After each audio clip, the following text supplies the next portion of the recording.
Flamingo was a catchy tune by a Manfred Mann that occupied my head on that summer day in 1966. Maria was scheduled to move the next morning. Though there was a sadness in me that day, and all-consuming anger was my most dominant emotion. The band saw this and knew that I needed a break. We had all given up our summer jobs and were practicing almost 8 hours a day. But for most of the summer, Maria and I had found a way to be together before, after, and sometimes during practices. However, in the last week, parents demanded that she stay home and pack. We both practiced early so I could be with her. As the sun was setting over our Cambria Heights neighborhood, I ran to Maria's house. Her father refused to let her come outside. He never really liked me. He was trying to end it right there and then. Daddy, please let me at least say goodbye to him. Maria, I told you to finish packing. My father still held it against me that my family had not joined him in the white flight that had consumed our neighborhood. In his eyes, we were fools for not joining what had become a full-blown Caucasian stampede. As I stood outside Maria's house, my fury grew and I wanted to strike out at someone or something. I wouldn't hurt a living person with my temper, but inanimate objects were fair game.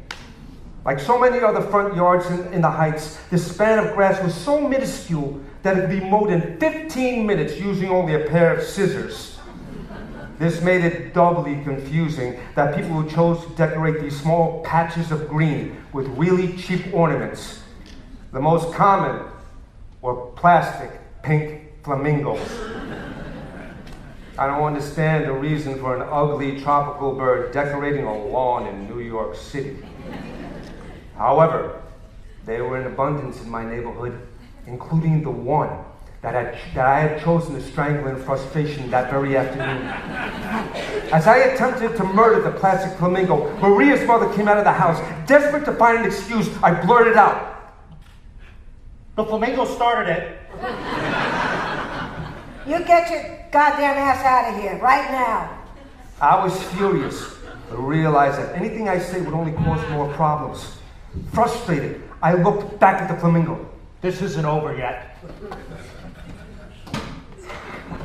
I returned to see if the guys wanted to resume practice, but only Jimmy Gio was still there. As I told my story, they both tried to calm me down. We left the basement for fear. My verbal outrage would offend Jimmy's parents. Once out in the street, at a safe distance away, I let loose with a stream of obscenities that didn't end until we had traveled almost to the eastern border of the Heights. Fuck! Knowing my pain, they just let me go on. Ironically, when I finally stopped ranting, I found myself standing next to, of all things, another pink plastic flamingo. Screw you and your smiley pink face! I figured he had spoken with the other plastic bird on the flamingo hotline. When she walks by, she brightens up the neighborhood.